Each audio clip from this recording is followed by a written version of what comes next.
మీకు మంగ్లీ గారికి పర్సనల్గా ఏమైనా గొడవలు ఉన్నాయా? మంగ్లీ గారు మిమ్మల్ని నమ్మి ఫోన్ కాల్లో మాట్లాడితే అది రిలీజ్ చేయడం ఎంతవరకు కరెక్ట్? మంగ్లీ గారు నాకు ముందు నుంచి తెలియదండి. సీరియస్లీ మంగ్లీ గారు నాకు ఫోన్ చేయడానికి రీజన్ కూడా మంగ్లీ గారి గురించి ఆలోచించి ఈ వందలాది మందిని ఎట్లా నష్టం ఎట్లా చేయమంటారు చెప్పండి. మీరే కదక్క మొన్న అన్నారు కాంగ్రెస్ వాళ్ళ ఎమ్మెల్యే ఇంట్లో ఏదో బర్త్డే ఉంటే వెళ్ళాను. మీకే పరిచయం ఉంటారు, నాకు ఎలా పరిచయం ఉంటారు? గద్వాల్ సైడ్ కదా, నీకు తెలుస్తుంది గద్వాల్ సైడ్. ఒకసారి నాకు తెలియదు అక్క. తిరుమలేశ్వరం ఉంటాడు. లేదు నాకు తెలియదు అక్క. కాంగ్రెస్ అంటే కాంగ్రెస్ కాదు వాడు.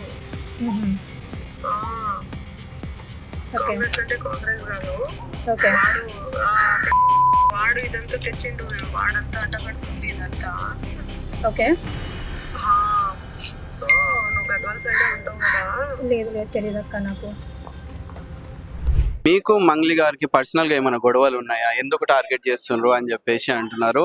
మంగ్లీ గారు మిమ్మల్ని నమ్మి ఫోన్ కాల్లో మాట్లాడితే అది రిలీజ్ చేయడం ఎంతవరకు కరెక్ట్? ఆమె ప్రైవసీని దెబ్బతీసిన అనే వాళ్ళకి మీరు ఏం చెప్తారు? సీరియస్లీ మంగ్లీ గారు నాకు ముందు నుంచి తెలియదండి. సీరియస్లీ మంగ్లీ గారు నాకు ఫోన్ చేయడానికి రీజన్ కూడా అన్లైక్ అదర్స్ అందరికి ఎందుకు ఫోన్ చేస్తున్నారు అంటే, నేను చాలా మంచిదాన్ని, నేను చాలా పెద్ద సెలబ్రిటీని, దయచేసి నా గురించి మంచిగా మాట్లాడండి అని చెప్పడానికి మంగ్లీ గారు నాకు ఫోన్ చేశారు. అదే తరుణంలో నేను అక్కడ లైవ్ లో ఉన్న సంగతి మంగ్లీ గారికి తెలుసు. కానీ మంగ్లీ గారు ఫోన్ చేయడానికి రీజన్ ఏంటంటే, ఎవరో తిరుమలేష్ రెడ్డి అనే పర్సన్ నీకు తెలుసా అని అడిగారు. కానీ తిరుమలేష్ రెడ్డి కాదు, తిరుమలేష్ అనే పర్సన్ ఆమెకి తెలుసు. ఆమె అతనితో మాట్లాడింది కూడా. She started framing something. She wanted to say that నాకు దీంతో ఏమీ తెలీదు, ప్లీజ్ నా గురించి మంచిగా మాట్లాడని చెప్పడానికి ఫోన్ చేశారు.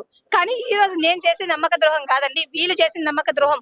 నేను మాట్లాడడానికి రీజన్ ఏంటంటే, ఒక్క మంగ్లీ గారి గురించి ఆలోచించి ఈ వందలాది మందిని ఎట్లా నష్టం ఎట్లా చేయమంటారు చెప్పండి.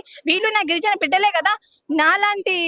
నాలాంటి కూతుర్లు ఉన్నారు పెళ్లిళ్ళకు, వీళ్ళకు నాలాంటి కూతుర్లు ఉన్నారు, పెళ్లి కాకుండా ఉన్నారు. ఇప్పటి వరకు డబ్బులు వాళ్ళకి ఇచ్చి ఎక్కడ పెట్టారో డబ్బులన్నీ. నీకు రమావత్ మధుకి సంబంధం లేకపోతే వాళ్ళ డ్రైవర్ ఎవరైతే ఉన్నారో నువ్వు రా, మనమిద్దరం మాట్లాడదాం. నేను నిజంగా నాకు సంబంధం లేదంటే నువ్వు ఏ శిక్ష చెప్పినా ఆ శిక్షకు రెడీ అని అంటున్నారు. ఇప్పుడు మంగ్లీ గారే ఆన్సర్ చేయాలి దానికి. ఇప్పుడు డబ్బులు అంతా కూడా ఇంత చిన్న వ్యవహారం కాదు. పెద్దవాళ్ళతోటి మీకు ఎంతమంది కాల్ చేసిండ్రు, ఎవరు బెదిరించిండ్రు, మీరు నిజంగా భయపడుతున్నారా, ఇంకా ఫైట్ చేస్తారు? నిజానికి చెప్పాలంటే నాకు నిజంగానే భయపడుతున్నారా అంటే, చాలా మంది ఫోన్లు చేశారండి. అందులో నిన్నెవరో ఉస్మానియా యూనివర్సిటీ నుంచి కూడా ఫోన్ చేశారు ఒకరు. సీరియస్లీ ఐ ఫీల్ చాలా నాకు పిటి అనిపిస్తుంది, వీళ్ళ మీద చాలా పిటి అనిపిస్తుంది. ఎందుకంటే ఫోన్ చేసి నువ్వేం చేసినావు, నీకేం తెలుసు, నోరుంది కానీ వాగుతావు కదా అంటే, అరే మీరు ఏమనుకుంటున్నారు పై నాకు అర్థమైతలేదు. If you are a men fight with a men. Sampath గారు కానివ్వండి, మన అశోక్ రాథోడ్, వాళ్ళతోటి ఫైట్ చేయండి. నాతోటి ఫైట్ చేయడం ఏంది భయ్, నాకు అర్థం కాదు. చాలా మంది ఈ పేడ్ గ్రూప్ ఒకటి ఉంటది, మంగ్లీ గారు పడేసే చిల్లర డబ్బులతో మాట్లాడే పేడ్ గ్రూప్ ఒకటి ఉంటది. వాళ్ళు కూడా చాలా ఎక్కువ మాట్లాడుతున్నారు. నేను వాళ్ళకు కూడా చెప్తున్నా, పిచ్చి నకరాలు చేస్తే మాత్రం తోడకలు తీస్తామని అంటారు కదా, నేను తొడకలు తీస్తా వాళ్ళది. ఇప్పుడు in the coming days I'm going to send legal notice ప్రతి ఒక్కరికి. ఎవడెవడైతే పిచ్చిగా వాగాడో, చిల్లర మాటలు మాట్లాడో, ప్రతి ఒక్కరికి లీగల్ నోటీస్ పంపుతాను. వాళ్ళ వెనకాల మంగ్లీ గారు ఉన్నారని తెలిసి నేను మంగ్లీ గారు కూడా పక్కాగా లీగల్ నోటీస్ పంపిస్తాను. మీకు కూడా డబ్బులు ఏమైనా ఆఫర్ చేయడం జరిగిందా ఫైనల్ గా? నాకు ఎవరి కష్టాలు డబ్బులు అవసరం లేదండి.